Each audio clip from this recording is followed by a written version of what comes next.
ẹni tá a ti ń retí dé o àlìwúlẹ̀ máa ń wọ́rọ̀ south lambe alágbàálẹ̀ wa aṣíwájú ẹ̀sìn olùtẹ̀lé ànábì gbajúgbajà oníwàásí àgbáyé tó mú yẹnyẹn ríkẹ́ sọlárí láwà ní sẹ́yẹ alùkínbẹ̀ẹ́dọ̀ kí àdúrà tó ń gbà kankan pẹ̀lú orúkọ ọlọ́run ọba kún fàyà kóòrù tó lágbára jogun kógun ayé ẹni lọ rasulu shafa'u imutisara muhammad sallallahu alayhi wa sallam alhaji ọmọwé jìnnà sábìtú àdìjọ lágòkè justice of the peace olùdásílẹ̀ àti ìmáàmù àgbàjọ shafa'u ní islam worldwide kẹ̀kẹ́ nínú àgbáríjọpọ̀ lè máa mú jàǹkànjàǹkàn gbogbo olórílẹ̀-èdè nàìjíríà nàṣí àtúnlápọ́njá yàgò yàájú tábàgbà tábàwò ti kún tẹ̀dọ̀ alẹ́ kùrẹ́àn mẹ́tòmẹ́tò oníwàásí tó yàn tó yanjú àtúpalẹ̀ ní pọ́nrán kọ̀ọ̀kan tọ́lọ́ ń paláṣẹ káṣe àti súnà òjíṣẹ́ ńlá Muhammad iṣẹ́ ìránṣẹ́ àwọn òjíṣẹ́ ọlọ́run tó ti wá tó ti lọ ṣáájú kí Muhammad ó tó dé bí Kùránì ṣe gbé kalẹ̀ lódìdí láì bẹ̀rù láì fòyà láì fi tẹ̀sìn ṣe láì ṣègbè lẹ́yìn ẹnìkan wàláwù kánà kó jẹ́ olórí tàbí ọmọ ẹ̀yìn láwùjọ pàtì ẹ̀ka dánilóró yé ṣe bí àgbọ́dún náà rọ̀ fẹ́ni tó ń ṣe rere kó lè tẹ̀síwájú kẹ́ni ayé pọ́n lójú ó lè padà wá dẹni ayé yẹ sí kálàáfíà òjọba kárí ayé agbára tó ń wo ni sàn lọ́fẹ̀ẹ́ nínú ìjọ Ṣàfáùdín ìlòdì sí alákatakítí ẹ̀sìn kagbọ́ra ẹni yé káfà pẹ̀rẹ̀ rere lélẹ̀ ẹ mọ̀ mi kẹ́ tó sinmi lọ́lọ́run wí o wà jáde náà sòrò rà ó yá ká tẹ̀lé àfinimọ̀nà ó la kájọlá ṣẹkẹrẹ gbẹdù ìmọ̀ àtàgbára gbàgbára tọ́lọ́ ń gbọ́lẹ̀ fún sábìtù lẹ́yìn ètò yìí ká dẹni ọ̀tún pẹ̀lú ìkẹ́ tó kún rẹ́rẹ́ àtọ́là tó pọ̀ ó yá o bisimilayi rasul. Maria bika ya Ramadan, Maria bika ya Ramadan, Maria bika ya Ramadan, Ramadan, Maria bika ya Ramadan. Màwùlẹ̀ máa rọra oṣù àpọ́nlé, màwùlẹ̀ máa rọra oṣù àpọ́nlé, màwùlẹ̀ máa rọra oṣù àpọ́nlé, màwùlẹ̀ máa rọra oṣù àpọ́nlé. Welcome, welcome Ramadan, welcome, welcome Ramadan. Happy to see you, happy to meet you. Welcome, welcome Ramadan. Happy to see you again. Ala wa salam wa marhaba bika. أعوذ بالله من الشيطان الرجيم بسم الله الرحمن الرحيم يثبت الله الذين آمنوا بالقول الثابت في الحياة الدنيا وفي الآخرة ويدل الله الظالمين ويفعل الله ما يشاء جاهد الكفار والمنافقين واغلظ عليهم ومأواهم جهنم وبئس المصير. لا إله إلا الله لا إله إلا الله لا إله إلا الله لا إله محمد رسول الله القرآن كلام الله. لا إله إلا الله لا إله إلا الله محمد رسول الله القرآن كلام الله. أعوذ بالله من الشيطان الرجيم بسم الله الرحمن الرحيم وما نرسلناك إلا رحمة للعالمين. In the name of Allah, the beneficent, the merciful, the Holy Quran, chapter 21, verse 107. And we have sent you, O Muhammad, sallallahu alaihi wasallam, not but as a mercy for the Alamin, mankind, jinns, and all that exists. Truth are the words of God.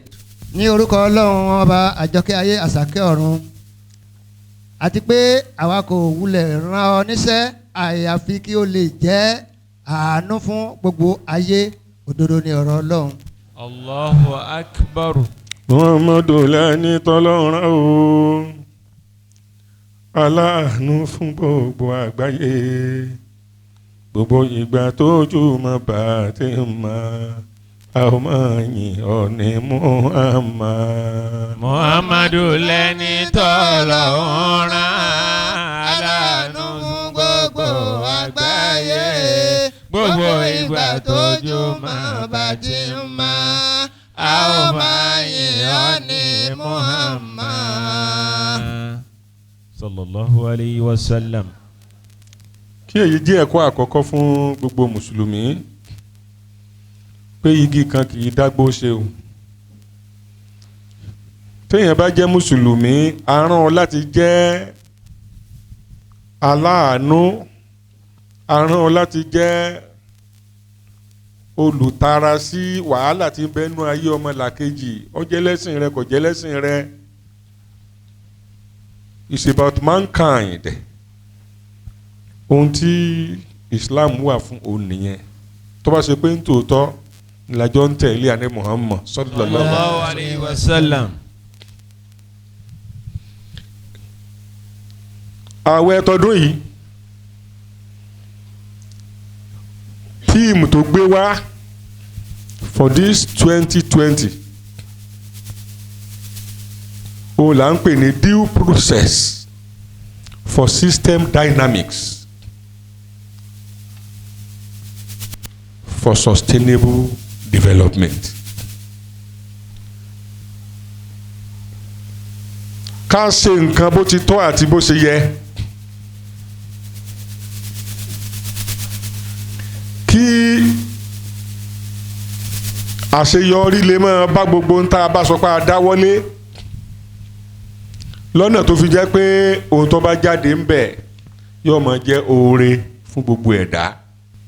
sẹ́ẹ̀rì pọ́ wà ní ìbámu pẹ̀lú wa man arsalnaka illa rahmatan lil alamin.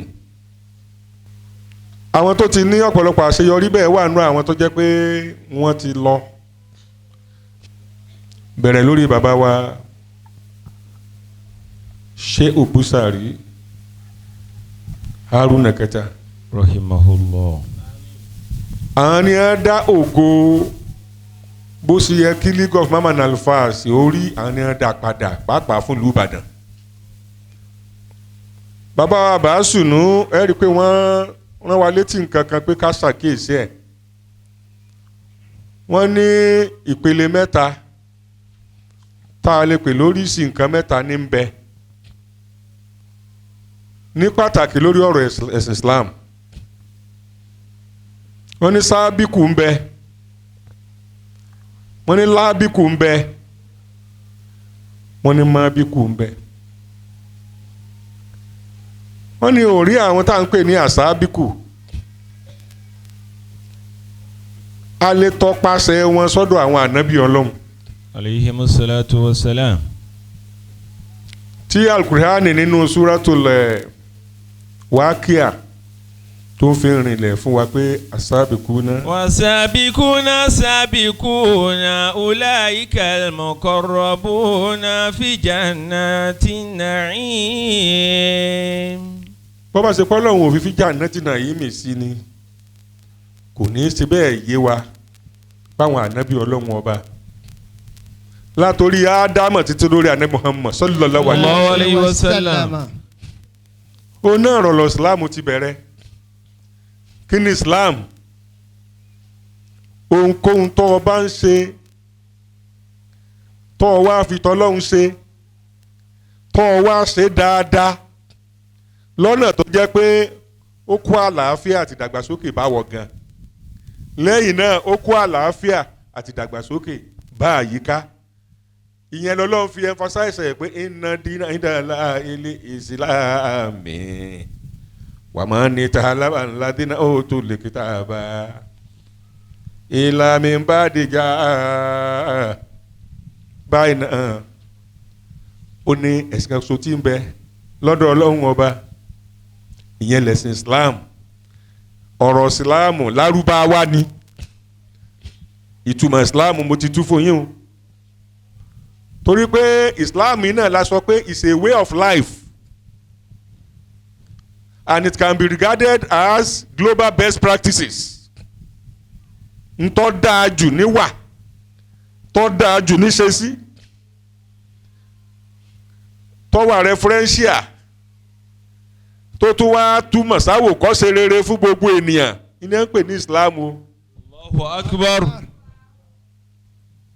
ṣe é ti rí wípé ọ̀nà tá à ń gbà ṣe is a deviation from God's concept of Islam, and that is why we need to retrace our track. we need to retrace our steps to be on the track. ọ̀rọ̀ síláàmù tá a wá ń sọ fún yìí àwọn ànábì ọlọ́run ọba bá a ṣe gbé lé wọn lọ́wọ́ ni wọ́n ṣe ṣe atọ́lẹ̀dọ́lẹ̀ ń tàdán Quran 2 verse 136 mo tún já sí wọn. Islam kan náà ni la wá ń build from one generation to the other. ngbà wá build ẹ̀. Kulu amanna billahi wa ma unzila ilayna wa ma unzila ila Ibrahima wa Ismaila wa Ishaqa wa Yaquba wal asbati wa ma utiya Musa wa Isa wa ma utiya nabiyyuna min rabbihim la nufarriqu bayna ahadin minhum wa nahnu lahu muslimun. Ẹ wí pé àwa gba Ọlọ́run gbọ́ àti ohun tí a sọ kalẹ̀ fún wa àti ohun tí a sọ kalẹ̀ fún Ibrahima, Ismaila, Isiaka, Yakuba àti àwọn àrọ́mọdọ́mọ àti ohun tí a ti fún Musa àti ti Isa àti ohun tí a fi fún àwọn ànábì láti ọ̀dọ̀ Ọlọ́run wọn. Àwa kò yà ọ̀kankan sọ́tọ̀ nínú wọn, àwa sì jẹ́ mùsùlùmí ẹni tó jura rẹ̀ sílẹ̀. má ṣe yà kankan sọ́tọ̀ nínú àwọn òjíṣẹ́. má ṣe yà kankan sọ́tọ̀ nínú àwọn òjíṣẹ́. Ádámù bàbá ńlá. òjíṣẹ́ Ọlọ́run má ṣe yà kankan sọ́tọ̀ nínú àwọn òjíṣẹ́. tó fi dórí inú àmúniṣẹ́ ń gbọ́. má ṣe yà kankan sọ́tọ̀ nínú àwọn òjíṣẹ́. Ibrahim ló ńlá ọ̀rẹ́ Ọlọ́run. má ṣe yà kankan sọ́tọ̀ nínú àwọn òjíṣẹ́. Musa Kalamullah òjíṣẹ́ mọ́ni. má ṣe yà kankan sọ́tọ̀ nínú àwọn òjíṣẹ́. Isa Ruhullah òjíṣẹ́ Ọlọ́run. má ṣe yà kankan sọ́tọ̀ nínú àwọn òjíṣẹ́. Muhammadu Rasulullah òjíṣẹ́ Ọlọ́run. má ṣe yà kankan sọ́tọ̀ nínú àwọn òjíṣẹ́. Èyí ni ó fi ọ̀hàn pọ̀rẹ́ Ọlọ́run ní ọ́. pọ̀rẹ́ Ọlọ́run ni ọ́. èyí ló ń fi wá pọ̀rẹ́ Ọlọ́run ni wá. ẹ má fàjàngbà kankan nínú ẹ̀sìn o. èyí ló ń fi wá pọ̀rẹ́ Ọlọ́run ni wá. má ṣe kórìíra ọmọlàkejì o. èyí ló ń fi wá pọ̀rẹ́ Ọlọ́run ni wá. èyí lè tó Ọlọ́run ọba. Allahu akbar. asabiquna sabiquna ulaikal muqarrabuna fi jannatin na'im. bàbá wa bàásù mi sọ pé Rahimahullah. àwọn tá a mọ̀ọ́mọ̀ mí sí tọ́jẹ́ pé mí sí tá a fún wọn lọ́ga jù nínú gbogbo mí sí a mọ̀ wọ́n ní ànábì Ọlọ́run. àwọn wọ̀nyí la wá fún ní tírà ó ń bẹ nínú wọn tó yẹ pé agboolé wọn la rán wọn sí, ó ń bẹ nínú wọn tá a rán wọn sí ìletò wọn, ó ń bẹ nínú wọn tá a rán wọn sí nation wọn, ó sì ń bẹ nínú wọn tá a rán sí gbogbo ayé.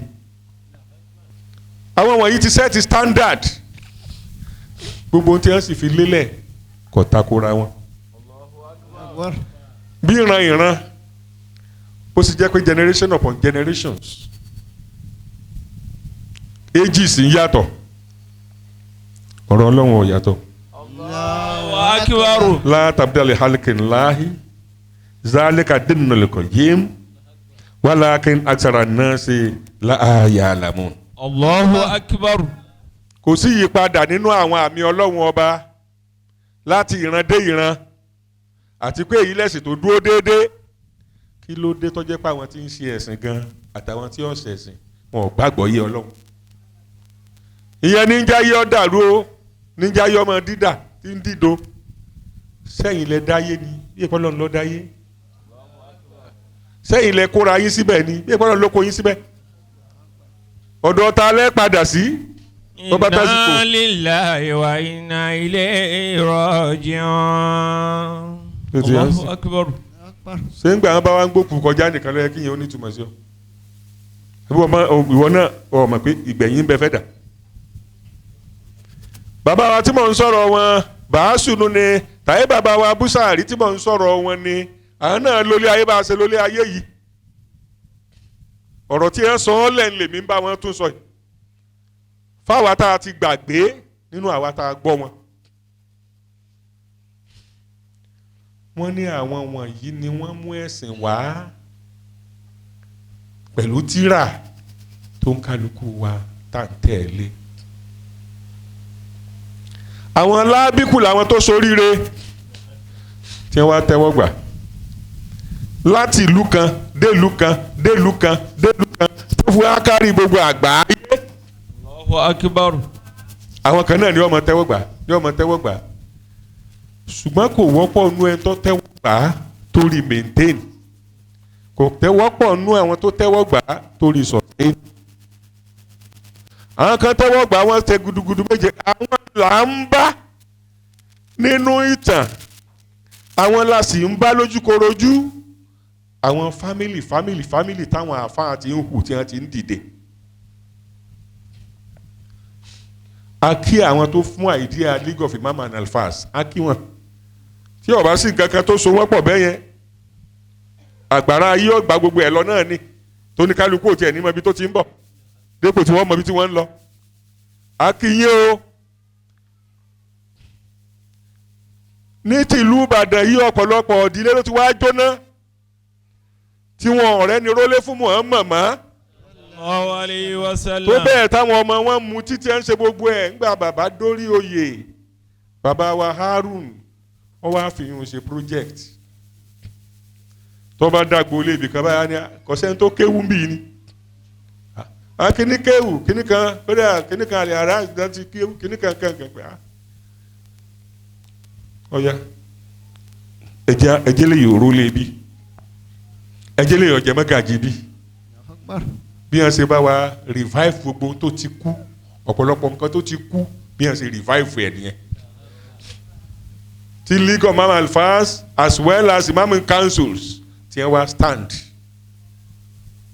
adẹ̀bá wọn náà yọ pé ńgbà wọn lọ tán legacy yóò bọ́ sọ́wọ́ ẹni tí ó parun ó bọ́ sọ́wọ́ àá tọ́jọ́ rẹ̀ ọmọdé tọ́jọ́ rẹ̀ àgbà the present chief imam of Ibadan land. ní ọlọ́run àánú kó bá wa lọ́rẹ̀ ẹ̀mí yín o. Àmín. kó máa fún yín lálàáfíà o. Àmín.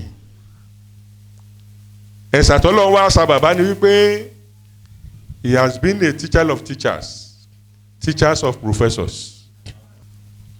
ó jẹ́ nǹkan ìyọ̀ wá rọrùn fún. I believe our father is maintaining and sustaining the legacy brought about, revived by our father, late Pa Shehu Haruna Keta Rahimahullah. Busari. Àwọn ọmọ bíkù ń làwọn tó jẹ́ pé a gbé ọlá wọlé wọn ní ti Ìsìláàmù yìí sì parun lójú wọn.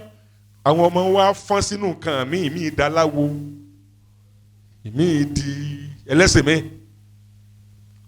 Kò sún wọn ráyè maintain and sustain that legacy. Ìyẹn ni bàbá wa bá sùn sọ pé a gbọ́dọ̀ jẹ́. Ohun tá a gbọ́dọ̀ jẹ́ ká má palérun ká má palérun. Ohun tá a gbọ́dọ̀ jẹ́ ká má palérun. Ẹ má palérun ẹ má pọ̀nàrún o. Ohun tá a gbọ́dọ̀ jẹ́ ká má palérun. Jòjò Ìsìlámù dìde. Ohun tá a gbọ́dọ̀ jẹ́ ká má palérun. Bá a ṣe ń kí bàbá the chief imam of Ibadan land bàbá wa gbọ́tọ̀mọ kékeré bẹ́ẹ̀ náà ni à ń kí àwọn imam in council bẹ́ẹ̀ náà là ń kí League of Imam and Alfas both for Ibadan and both for your state and both for the Yoruba land. Lẹ́yìn náà wá kí àwọn tó jẹ́ pé wọ́n máa ń support àwọn bàbá wa yìí àwọn àáfàá yìí ní tìlú Ìbàdàn lè tó dé mi lójú mo fi ọlá àwọn tí mo fẹ́ dákọ̀ yìí mo fi kí gbogbo ẹ̀yin yòókù káàkiri Nàìjíríà àti káàkiri àgbáńlá ayé bàbá wa Adéọjọ́ olóyè ẹ̀sìn Ìbàdàn ni ọmọ òkú ọ̀run bá àdákọ̀ rẹ̀ gbogbo yín tẹ̀ mọ́ òun ni bàbá Lájé tí wọ́n fi jẹ́ ara àwọn olóyè náà ni torí pé òṣì ò ṣeé ṣe kí ni kò ṣeé ṣẹ̀sìn àìnímọ̀ sì nìyí kò ṣeé ṣẹ̀sìn onímímọ̀ àtolówó ẹ̀ papọ̀ ní o tẹ́jọ́ máa bíldì ilé náà lọ díẹ̀ tẹ́ẹ̀fì rí maintain tẹ́ẹ̀fì rí sustain bàbá àṣàlẹ̀ mùsùlùmí bàbá wa dáadáa ni ara àwọn tó ń sustain Islam ò nìyẹn Lámídì Àjàdí bàbá wa ara àwọn tí ń sustain Islam ni nítorí náà a kí ààrẹ mùsùlùmí ti ilẹ̀ Yorùbá o Edo and Delta ara àwọn tí a fi ta kókó Islam must not die ọ̀rọ̀ àwọn àgbàlagbà tó ti lọ gbọ́dọ̀ kú the legacy must not die the legacy must be sustained ìyẹn ló fi jẹ́ pé a gbọ́dọ̀ máa sọ̀rọ̀ ká máa rántí àwọn tó ti lọ a gbọ́dọ̀ máa sọ̀rọ̀ ká máa rántí àwọn tí ń ṣàwọn sẹ́yìn ní takuntakun ọ̀pọ̀lọpọ̀ wa tá a ti máa dá sí Ọlọ́run gbé yín dìde kó jẹ́ kẹ́ ẹ lè máa rí dá sí o. Àmín. ṣé oníkálukú wa ló ní mímọ̀ ṣé oníkálukú wa ló ní lọ́lọ́rọ̀. Àmín. wa ma narsalnaka illa rahmatan lil alamin. àwa wa ń bira wa léèrè ìjọ ti ń bẹ́pẹ́ ìjọ ti pọ̀ what is the relevance of Shafauddin in Islam? Relevance wa ni wípé SWOT analysis la máa lò the areas of strength of the Muslims and other religious bodies a máa wò àwa Ọlọ́run ní ẹ̀yẹ́ wò dáadáa kẹ́ ẹ dì mọ́ kẹ́sì má bàa kú